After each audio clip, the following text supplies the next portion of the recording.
ಪಿರಿಯಾಪಟ್ಟಣ ನೂತನವಾಗಿ 6 ಕೋಟಿ ರು ವೆಚ್ಚದ ಕುವೆಂಪು ಸಮುದಾಯ ಭವನ ಕಟ್ಟಡ ನಿರ್ಮಾಣಕ್ಕೆ ಸಾಂಪ್ರದಾಯಿಕವಾಗಿ ಪಶುಸಂಗೋಪನೆ ಮತ್ತು ರೇಷ್ಮೆ ಸಚಿವ ಕೆ ವೆಂಕಟೇಶ್ ಭೂಮಿ ಪೂಜೆ ನೆರವೇರಿಸಿದರು. ಪಟ್ಟಣದ ಹೊರವಲಯದಲ್ಲಿ ಮಂಗಳವಾರ ಮುಖ್ಯಮಂತ್ರಿ ಸಿದ್ದರಾಮಯ್ಯ ಅವರು ಶಂಕುಸ್ಥಾಪನೆ ಆಗುತ್ತಿರುವ ಮುನ್ನ ದಿನವಾದ ಸೋಮವಾರ ಬಸವ ಜಯಂತಿ ಅಂಗವಾಗಿ ತಮ್ಮ ಪುತ್ರ ಹಾಗೂ ಸಂಘದ ಪದಾಧಿಕಾರಿಗಳ ಈ ಪೂಜಾ ಕಾರ್ಯ ನಡೆಸಲಾಯಿತು.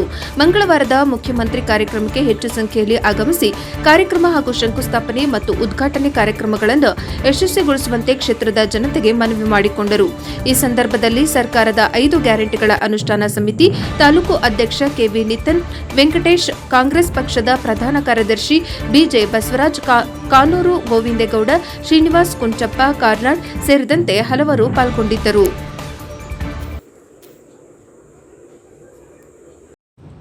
ಈ ಕಾರ್ಯಕ್ರಮ ನಡೀತಕ್ಕಂಥ ಜಾಗ ಅವಾಗ ಪಾರೆಕೊಪ್ಪು ರಸ್ತೆಯಲ್ಲಿ ಒಂದು ಹೊಸ ಜಾಗ ಇದೆ. ಅದು ಕುವೆಂಪು ಭವನ ನಿರ್ಮಾಣ ಮಾಡಬೇಕು ಅಂತೇಳಿ ತಗೊಂಡಿರ್ತಕ್ಕಂಥ ಜಾಗ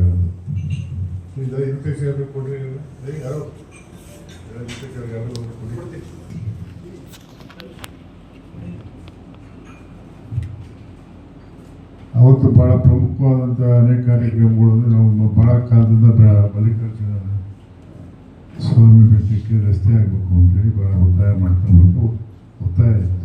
ಅಂದರೆ ಭಾಳ ವರ್ಷಗಳ ಕಾಲ ನಾವು ಹುದ್ದೆಯಲ್ಲಿರೋ ಆ ಕಾಲದಿಂದ ಅದಕ್ಕೊಂದು ರಸ್ತೆ ಆಗಬೇಕು ಅಂತೇಳಿ ಭಾಳ ಒತ್ತಾಯ ಇತ್ತು. ಈ ಸಲ ಮುಖ್ಯಮಂತ್ರಿಗಳು ಅದನ್ನು ಮಂಜೂರು ಮಾಡಿಕೊಟ್ಟಿದ್ದಾರೆ. 50 ಕೋಟಿ ರೂಪಾಯಿ ಅಂದಾಜು ವೆಚ್ಚದಲ್ಲಿ ರಸ್ತೆ ನಿರ್ಮಾಣ ಆಗ್ತದೆ. ಮತ್ತು ಮತ್ತೊಂದು ತಮಗೆಲ್ಲ ಗೊತ್ತಿರೋ ಪಿರಿಯಾಪಟ್ಟಣದ ಮಸ್ತಿಕಮ್ಮ ಸ್ವಾಮಿ ದೇವಸ್ಥಾನ ಜೀರ್ಣೋದ್ಧಾರ ಆಗಬೇಕು ಅಂತೇಳಿ ಅದನ್ನು ಭಾಳ ಕಾಲದ ಒತ್ತಾಯ ಮಾಡ್ತಾಯಿದ್ರು. ತಮಗೆಲ್ಲ ಗೊತ್ತಿದೆ, ಕೆಲಸ ಇದ್ದಂಥ ಅಧಿಕಾರದವರು ನಾವು ಜೀರ್ಣೋದ್ಧಾರ ಮಾಡ್ತೀವಿ ಅಂತೇಳಿ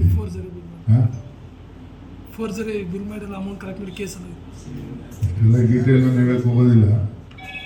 ಅದೆಲ್ಲ ಆಗಿ ಅವರು ಎಲ್ಲ ಹಣ ಮಾಡಿ ಎಲ್ಲ ಅವರಿಗೆ ಜಾಮೀನು ತಗೊಂಡು ತಿರುಗ್ತಾ ಇದ್ದಾರೆ ಅಂತ ಅಷ್ಟು ಮಾತ್ರ ಹೇಳ್ತಿಲ್ಲ.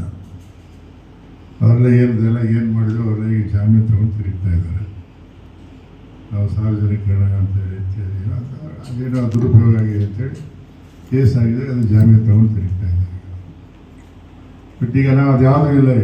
9 ಕೋಟಿ ರೂಪಾಯಿನೂ ಸಹ ಸರ್ಕಾರದ ಹಣದಿಂದ ದೇವಸ್ಥಾನದ ಹಣದಿಂದ ನಿರ್ಮಾಣ ಮಾಡೋದು ಅಂತೇಳಿ ತೀರ್ಮಾನ ಮಾಡಿದ್ವಿ. ಸಾರ್ವಜನಿಕ